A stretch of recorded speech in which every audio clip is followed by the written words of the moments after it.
Hello everyone, my name is Arvind Panda. I am a legal intern in Lexus & Company for the month of June.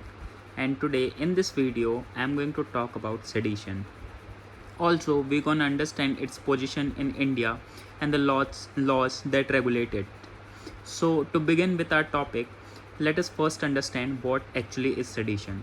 Sedition is a controversial term that is carelessly used in today's societal dialogues with a distaste for the government policies rising in the general populace. The expression of disconnect by the youth is often labeled as sedition. However, many don't know what actually it constitutes.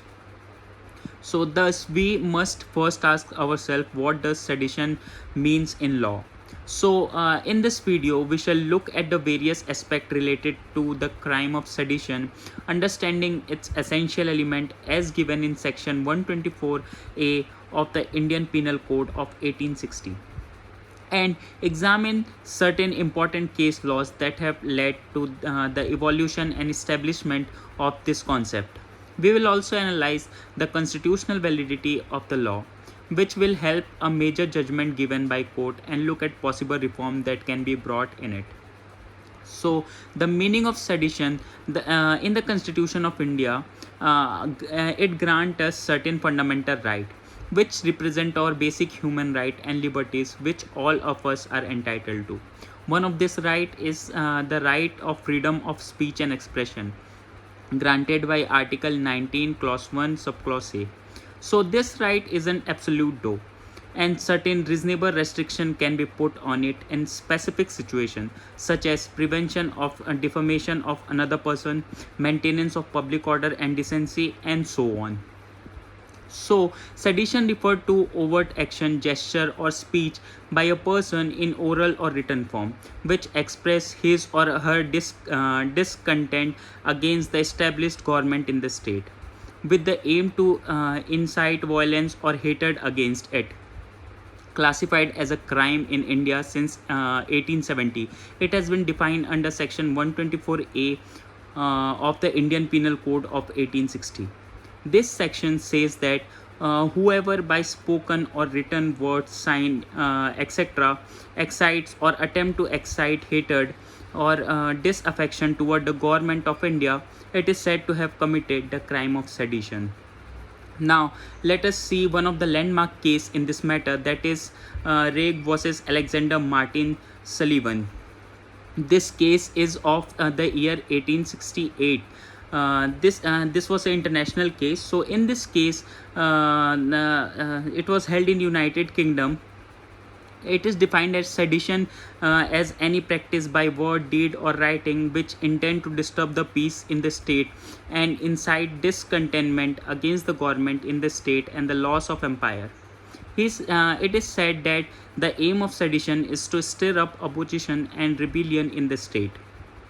Now, the judgment in this case was it was held that while the act itself was perhaps a boom for Indian society and was supported by reforms and women right groups, the question here was sedition and inciting violence against the government. Disaffection toward the government was defined in this case by Chief Justice Pethram as a feeling contrary to affection in the word dislike or hatred, and included disloyalty toward the government in the famous landmark case of Joginder Chandra Bose case. This is a very famous case and landmark case in Indian construct of sedition. So now let us see the activities that are considered as sedition. Going by the interpretation of sedition by Indian Code, the following are some example of activities that are considered seditious in nature. A group of people raising slogans against the government of India. The second is a speech made by a person that clearly incites violence or public disorder. And lastly, written work like a newspaper article which incites violence or public disorder. So now let us talk about the punishment of sedition in India.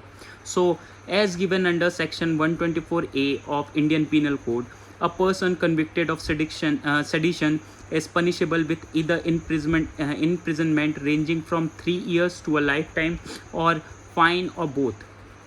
The second is sedition is a cognizable offense, which means the police can arrest a person accused of sedition without needing a warrant for the same.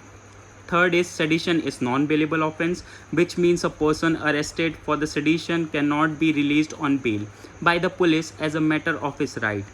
He has to apply for bail before the court of magistrate. And lastly, sedition is non-compoundable offense, which means it cannot be settled with compromise between the accused and the victim. So that's all for today's video. Have a nice day. Thank you so much.